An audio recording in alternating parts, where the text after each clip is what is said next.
Hello, everyone. Welcome back. And today's tarot is the Russian Tarot of St. Petersburg by Yuri Shakov, printed in Italy, and US Game Systems, Inc.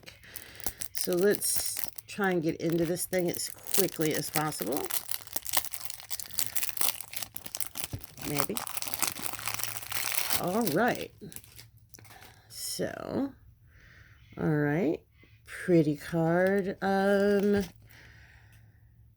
Doesn't say when this was printed, so maybe the inside does. All right. Now this is one of those decks that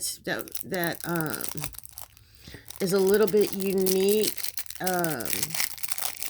in that it seems to have a very medieval feel to it, which I like. All right, very thin book, and we will go back to that later. So let's take a look at the Russian Tarot of St. Petersburg. U.S. Games standard cardstock, really nice. A blurb about the artist, very cool. And let's get into the cards. I really do enjoy this scroll work, if you will, on this deck. So far, we've got standard symbology as far as like the fool with his dogs, doing his thing, getting ready to start out on his journey. So now the only thing I'm not digging about this deck is the imagery. The artwork itself is a little bit small, meaning like they've shrunk it down so much that the details are a little bit difficult. But this is really kind of a cool deck. It'd be awesome to add to your collection. I don't know what the price point on this deck was. My hubby actually gave me an early Christmas present, so I'm not really sure. I'll actually have to look and see if I can find out the price point and include that in the description.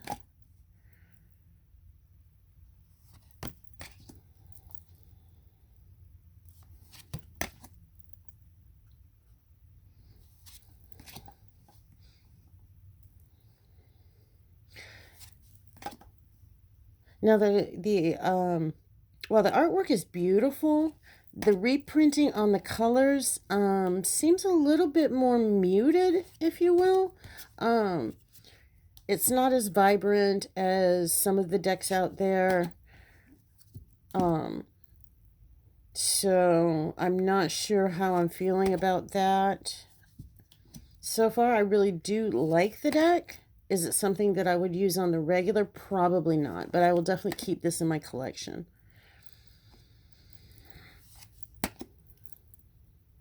All right, the world is really beautiful. I like that. All right, so we're getting into swords. Looks like we're going backwards.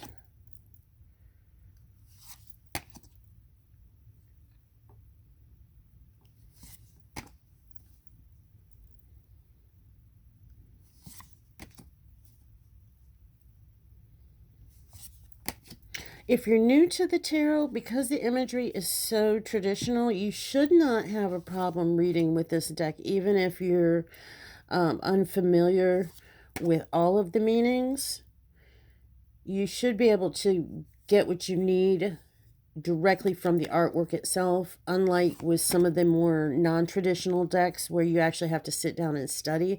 This one seems pretty easy to deal with.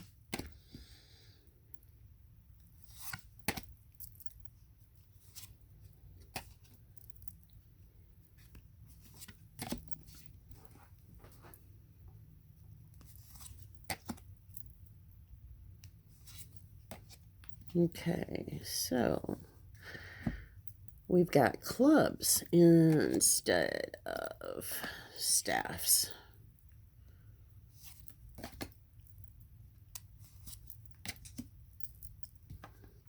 It would have been nice, and this is just me being like super about the gilding, is if they actually had gilded this whole section. I think that would have really made this deck pop. But that's just me.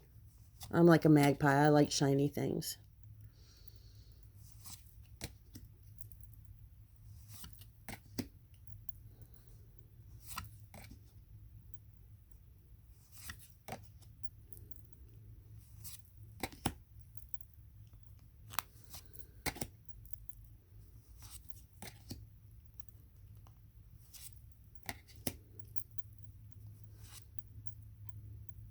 Interesting. I just noticed they have the U.S. Games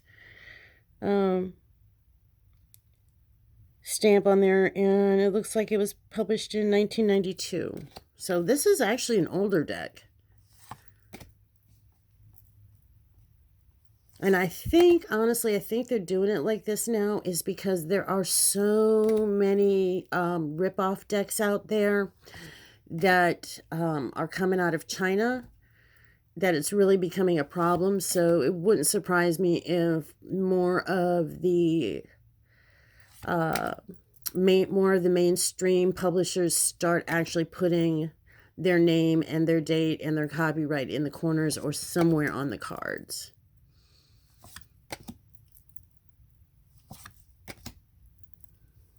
Size-wise, this is a little bit smaller than your standard Rider weight. It's probably about 2.5 by 4, I'm guessing, just by looking at it. Probably about 2.5 by 4, maybe 3 by 4.